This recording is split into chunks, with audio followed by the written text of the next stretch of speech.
Welcome to English for Engineers. I'm your host, Olivia Augustin. Join me on my podcast as we dig deep into all things technical English, and international business communication to bring you a lifetime of knowledge in digestible formats.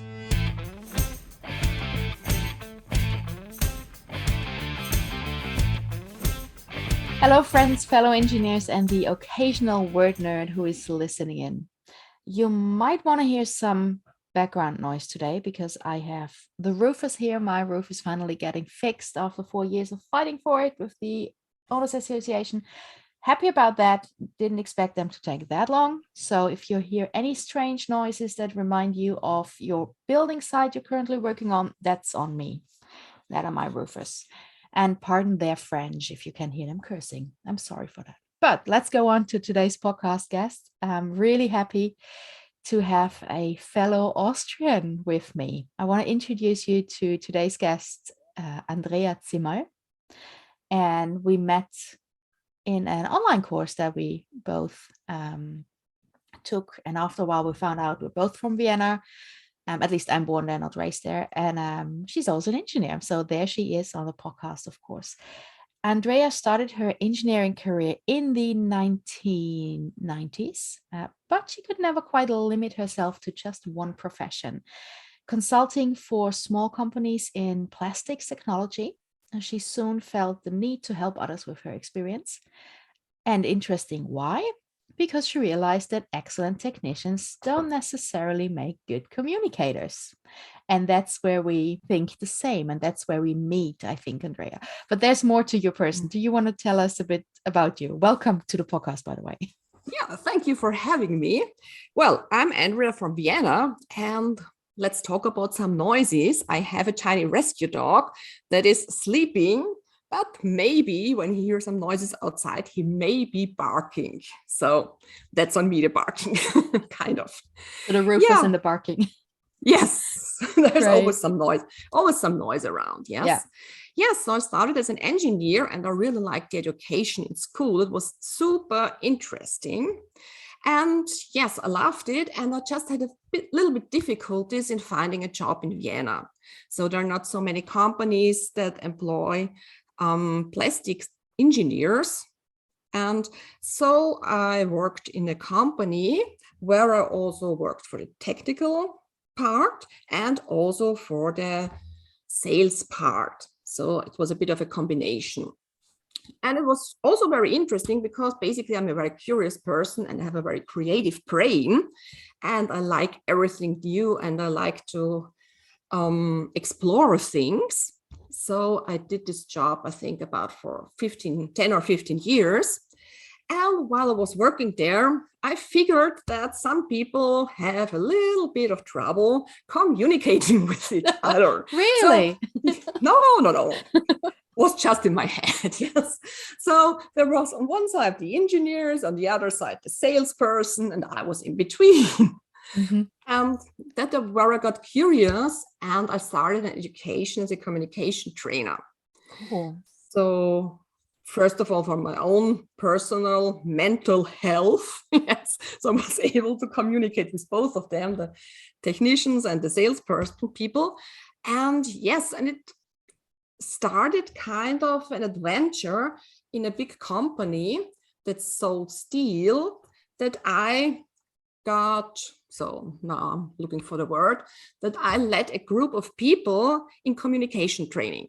Mm-hmm. Yes, as a newbie in this company, this was really exciting to see people come together just by changing a few words in the communication. Yeah. Sometimes that's all it takes.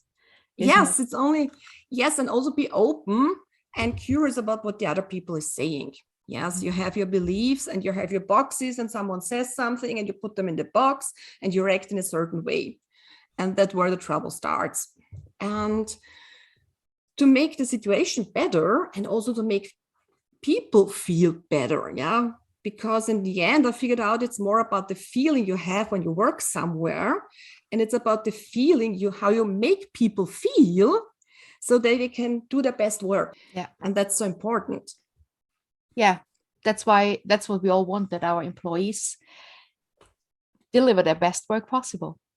Yes, Yes. and Yeah, go you on. have to tell them in a way so that they understand, because some people are more auditive. Yes, they need words. You say something to them and they remember it. Yes, Mhm. I'm not the person. Me neither. I need to have Yes, everything in writing yes, me too. to So send remember me it. an email and Yes. will do it. Mhm. Yes, just two simple examples. There's so much more to it to help people do their best work. Yes, Mhm. and also to stay mentally healthy. Yeah. Yes, because frustration does the opposite to you. Yes. Mhm. And it slowly developed that in every company I worked, I was the person people came to and told about their problems, not the usual chit chat about other people and so, but the real problems, what is going on, like frustration or feeling this, it's not empty. What's the word you're feeling? Yeah, you're feeling empty or not Yes, fulfilled. not fulfilled, Mhm. or there are problems where you don't have a solution for them and you're looking for something, and they all came to me. Mhm. And so that's when I also became a life coach.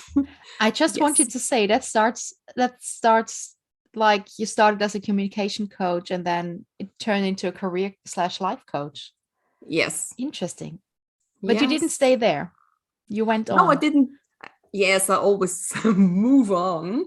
And honestly, it wasn't planned that way. I had Mhm. other plans for my life. So I went to school, I started working, and I thought, well, that's it for now. And I will work in this company or maybe in another company for the next 40 years. Mhm. Well, life had other plans. And so I became a life coach, and now I'm a dog trainer. Oh, So, wow. yes, life again had other plans. Interesting. And How did you become a dog trainer? yeah, I got a rescue dog Mm-hmm. as a cat person. After having cats for 20 years, I got a dog. I was curious and thought, well, let's check out life with a dog. And I also Interesting. had to move more. So that's the truth. More sport for me. And this dog, yeah, was nothing like I expected a dog to be, because usually you go outside and you see dogs, they walk on leash, they're nice, they do nothing, they walk and they play a little bit. Well, my dog was barking, lunging, pulling, destroying things at home, a really reactive dog, yes. Mm-hmm. And we hired a dog trainer. And yes, after the third dog trainer, I thought, well, I have to do something on my own that's getting us nowhere. And I found an online education that had a really funny title. It was called Sexier Than a Squirrel. Sexier than a squirrel. Yes, it was a 14-day challenge online. And I thought, well, it was cheap too, so nothing to lose. I take that. Mhm. And that's where it started. Once from the first day on, we had so much fun playing these games. They told us and all the stuff I've learned there, because when you have a reactive dog, your relationship is not the best. No, I, Let's I say. I could imagine that you can get quite annoyed after a while. Yes. Mm-hmm. And that's really terrible, because then I thought, well, I wanted a dog and now I have one, and now I feel really bad about it. And my life is over. He will live for 15 years. Yes. And It's like an employee, but you cannot kick the dog out like could you could fire an employee. Yeah. yes. Interesting. And the thing is, it's also all about communication. And when you have this feeling inside you, there has to be something, you just don't know it right now. Yeah.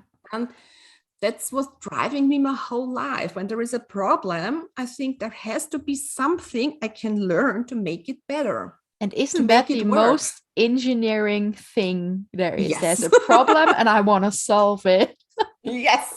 and nothing is holding me back. So okay, let me summarize that. You're trained, no, not a trained, you're an engineer, Yes. a proper engineer with the title and everything, because titles are very important to us Austrians. We like them. We've even put them into our Yes. passports. Yes. So Super you're important. super important, yeah. And you said something else that is quite funny and very Austrian. You plan to work for the same company for 40 years. Yeah. Welcome to the rest of the world. It's not how it works anymore. Yes. So you're an engineer. then a communication trainer, life coach, and now you're a dog trainer. What's the common denominator in those 3 or 4? Or do you even see it as 3 or 4 different careers? I mean, maybe it's more than one career, but it's one life. Yeah. And that's where you go with the flow. I mean, as I said, I expected to be in this company or do the same thing for 40 years. And now I see just life takes you from one step to the next step and things happen you cannot even imagine in life. Mm-hmm. Yes. So that's where the life coaching part also comes in, because tragedies happen and you will lose your job. I lost my job twice. Yes. So, and then you start thinking in a different way, things and how your life could turn out. And as the dog happens, yes, I never planned to become a dog trainer and now have an online business for dog training. Mm-hmm. So that's where we come back to what I said in the beginning, to be curious about life. Yeah. I think that's the most important skill you can have in life. To have a nice life, a nice career, happiness in your life and in career. Yeah. Yes, everything. So I've one last question, I think, to the dog training part. But just before I ask the question, if you want to see Andrea's super cute dog Happy, I post her link to her Instagram at the description of the podcast, because that dog is seriously making you happy just watching it, videos and pictures of him. Yeah, thank you. But my question is, do you train the dogs or do you actually train the humans who have dogs? Yes, basically I train the humans. Okay, so you're still a communication coach. Yes, the dog is happily taking the food. But you're training the humans. I'm training the humans. That's it, yes. That's it. Okay, so the next question that I jotted down, you, in your time as a communications coach, life coach, you ran a really interesting program, Frauen in Technik, that I translate to Women in STEM. And you ran it for a couple of years, if I remember correctly. Yes. Tell us more about that. Women in STEM. You ran the program. At the end, I want to ask you, what would be your top advice to women worldwide who think about starting a career in STEM? And maybe for those who don't know what STEM is, STEM stands for Science, Technique, Engineering, and Mathematics. So what was that, Women in STEM, and tell us about it. Yeah, first of all, I'm really happy you explained STEM, because I always forget such acronyms, what they stand for. So that's one thing. Yes, it was an interesting program because, yes, in Austria, we also don't have enough women in technical or engineering jobs. Yes, they don't go to school in these areas and they don't study. So now... I mean, those women, we all go to school, but they don't attend technical schools. Maybe we should. Yes, they don't. We should elaborate on this. Maybe someone is listening from another part of the world and they think Austria is a banana republic, which is basically is, but yes. not regarding education. Yes.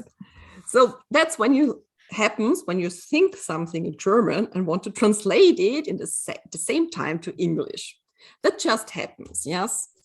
And I think that's a thing that happens to women in technical jobs too, a lot, just in a different area. Yeah? We make mistakes, but we want to be perfect. Yes? Also, I wanted to prepare for this interview, and then I stumble across words and I cannot translate them. And we have to learn to live with that. It is not perfect. And I think that's the biggest things women in engineering have to learn, to live with that and move on.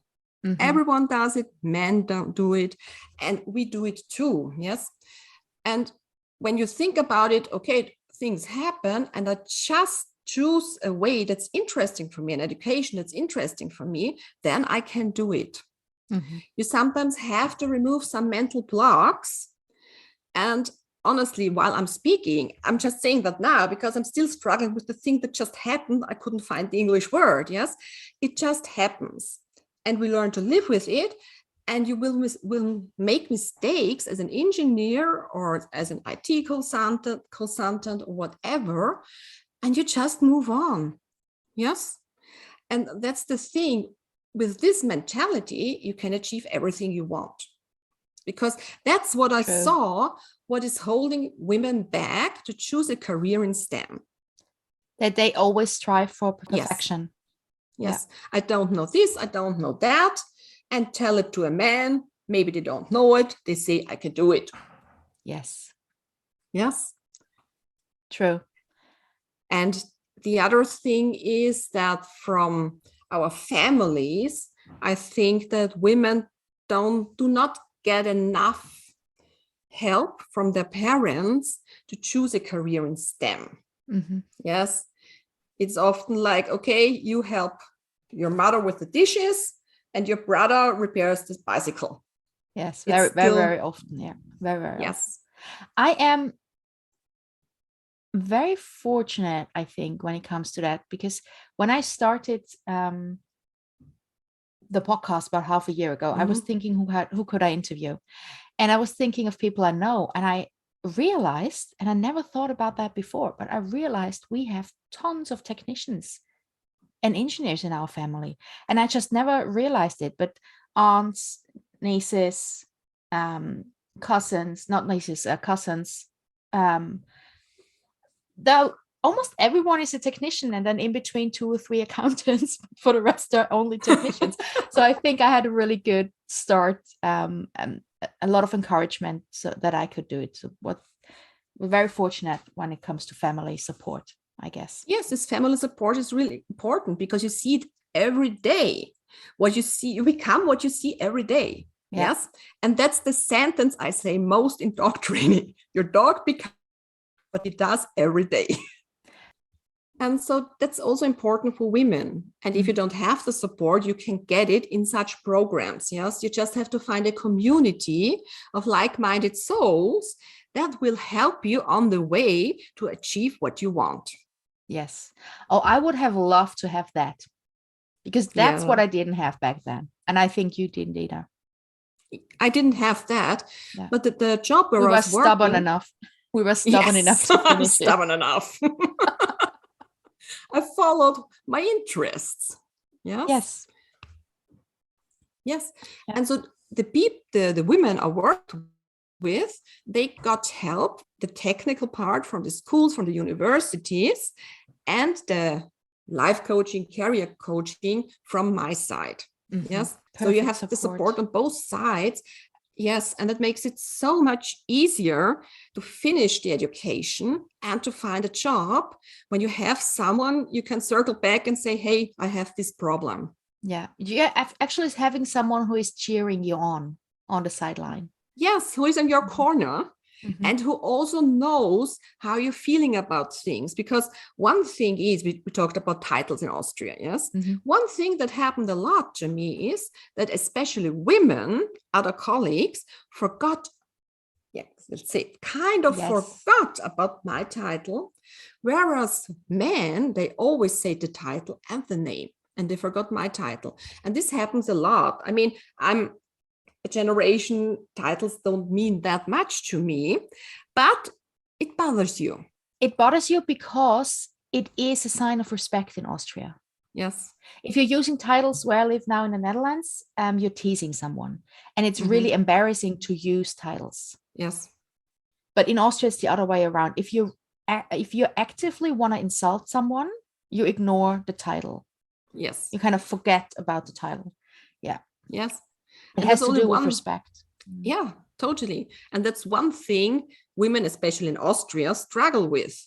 Then they have the family, they have to do the housework and everything. They have so many areas where they have to be perfect in, or think to have to be perfect in, that it's really difficult, and you need someone in your corner to spill the beans, and someone who says to you, I read that from a friend who's a coach in Australia, and she said something like, your zone of genius is not doing the laundry, it's doing engineering. Your zone of genius, that is great. I like that. Yeah. Yes.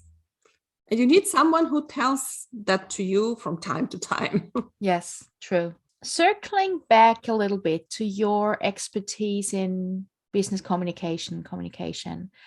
You have worked, trained, coached in Austria, and you've mostly coached Austrians. Yes. Oh, no. No, No, no. no. Oh, Well, basically, the people were in Austria, but they came from around the world. Okay. So I had really people from banks from the Czech Republic on a very high level to coach the communication. There was one case she wanted something from the company to get a program through, and we trained the communication not only with words, also with body language. Very important. For instance, yes. And people were from all over the world, from the Eastern countries, they were from Asia, they were from Europe, let's say Europe. I mean, all over Europe. One person from Africa, but yes, so basically Europe. And China and Japan, there were also people here. And I coached them and I helped them so they can integrate in the system. Yes. Because as you said, it's so different in Austria and in every other country, yes, has its specialities. And so sometimes people, when they're here, they may sound respectless because they don't use titles. Yeah, so that's kind of the thing. And other tiny things, but to make the life easier. Yeah, it's very interesting that you say they had to integrate into the system, because system is a word that I really like to use. There are language systems, there are communication systems, and systems you have to understand. You have to be aware of a system, then you can learn something about a system, no matter if it's a grammar system or a cultural system. And the moment you understand it, you can work it. And if you're really good, you can start twisting a system. Yes. And that twisting a system is an example that would be using slang words. That is twisting a system if you know how it should be, if you follow the rules. So now with your latest venture, you're only working international. You're mostly working international. What are surprising insights that you have gained with working from people all around the world, or let's say outside of Europe? Well, the surprising insight is that it's surprisingly easy. Okay. Yes. That's good to know. Yes, it's really easy to let go of the system, the Austrian system, with all the things you have to say in the small talk, and just talk to people. Yes. Yeah, I just had to, the roofer just wanted to ask me something, and so I had to wave him out and tell him later. Talk to the hand, can't do it now. Okay, sorry, I missed your last sentence. I was distracted by the roofer. I was saying it's surprisingly easy to let go ditch the systems and just open up to what other people are saying. Yes, because I'm really bad at small talk. Oh, me too. I'm terrible. And it's so super easy. I start a conversation, a consult on Zoom with another person on the other end of the world. We say, hello, how are you? And we start working. Yes. I don't have to talk about the weather, how are your children, and everything else. Yes. Yeah, we have this topic. We say hello, we have the topic, and we work. And that's fine. And then we say goodbye. Yes. And that's so easy. So I really enjoy working online and working worldwide. That makes it so much more fun. And also the people I meet online are very open-minded. Yes, because we all know we have a different culture. We live in systems. Again, you cannot deny that. And yes, then we're checking out. So she's saying something, and then I see the body language changing in a direction I didn't expect. Yes. And I say, okay, I guess something came off wrong. So what did you think when I said that to you? And so we solved the problem. That is a really interesting question to ask. What did you think when I said this and that? Yes, because I see it from the body language. Yes. So that's why I don't do telephone calls. I always have Zoom calls. And so I can see the other person, how the other person reacts. Yeah. And then we can improve from there. That requires a certain level of awareness from yourself. You have to be aware of others. You cannot just say your sentences and in the lack of a better word at the moment, flop out your information and leave. You have to wait for the reaction. You have to be open for reaction and see how people react to what you're saying, to be aware of misunderstandings. I mean, that's kind of a similarity we two have. You're a word nerd and I'm a body language nerd. So you have to have the skill to see it, yes, because some cultures change their facial expression a tiny bit, and others are more expressive, yes, and you have to see it and then talk about it. I have a question for you. If you start working, if you have a Zoom call for the very first time with a person from a culture you have no previous experience, do you prepare? Do you Google information about that culture, or do you just enter the conversation really open-minded and you think, oh, I'm curious what will be different about that communication style? Yes. Yeah. Well, do you prepare or do you just jump into the cold water? Both. I don't Google. That's one thing. But I have a questionnaire I sent to the person before, and then I see what comes back. And you get a feeling when you read a sentence, you get a feeling, is this in alignment or not? Yes. And if it's not in alignment, then this is something we have to talk about. Yes. What do you mean by, is this in alignment? Yeah, well, that's a good question. That's the thing you say when you have a lot of experience. So let's think for a second how to explain this. I thought by myself, I think I know what she means, but I'm not sure. So let me ask the question. So people come to me when they have a problem. Yes, and they tell you a story about the problem. And then you read the story and you think, well, that makes sense. That makes sense. This doesn't make sense. This feels awkward. And this makes sense again. And when we meet online, we talk about the part that felt weird to me or that didn't make sense to me. Yes. That wasn't in line with all the other information. Yeah, because the person has a problem. And here the problem shows up in the words, in the things she wrote or he wrote. Yes. I will say she because mainly I work with women. Or they wrote, then it's very they wrote, yes. Gender neutral. Yes, I always forget about that.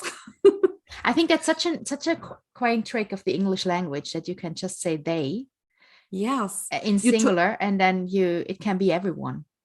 Yes, you told me that. Yes. A few weeks ago when I was asking about how do I talk about a dog, because I always say he. And you told me this they, but it's they still is for difficult. people. They is for people actually. If you want to talk about animals neutral, you say it, but that kind of doesn't feel good for animal lovers like you and me. So we always call our dogs he and she. But if you want to tell a story and to friends and you don't want to disclose who you're talking about, and you don't want to say he or she all the time, and then he or she said, and then he or she did that, you can just say, and then they said, and they did, and I told them. And then you keep the story neutral and your friends won't know who you are complaining about. Or they don't know what client you're complaining about or telling the story about. So that's a really good trick of the English language that's been around like forever. It's not a new thing. Yeah. And that's the thing. I really like how you teach English, because you teach the systems. And I'm on the same page. It's so much easier for me to learn a language when I know the system. And then you can experiment, because when you work with people around the world, you see they use the system differently. Yes, exactly. Yeah. And that's, when you asked me to have a look at some of your documents a while ago, and there was so much, it was such a great document. Really, you did an awesome job. And sometimes for me, it's difficult because the system already so well, you can twist it. So what you wrote, every proper English teacher would have said, oh, this is a mistake, but it's English how it is spoken in real life. Yes. And we know that as Austrian German is our mother language, there are a lot of Germans out there who make fun of us because we use the German language differently. And so do British people, American people, Australians, Indians, South Africans. They use the basic system differently. Yes. And it's fun That's to be true. able to tweak it and twist it. Yeah. So I prefer real life English over every school English. And that's Yes, why I because teach it differently. And that's why very often I say, yeah, that's a rule, but you don't need it. Just forget about it. yes, these are the best rules. I love them. Yeah, I love Forget them. about them. That's a rule, but you don't need it. It's a very Yes. Dutch thing, I think. Yeah. Yeah. Um, So, and I think now I one forgot the question. yeah, I just was opening my notes to have a yes. look at them actually. One last question, because we're chatting on for quite a while already. Looking back at all the experience you have from engineer, communication trainer, life coach, dog trainer, if you combine, if you all that experience you have, what would be your advice to young engineers starting out working internationally? Yeah, well, that's a good question.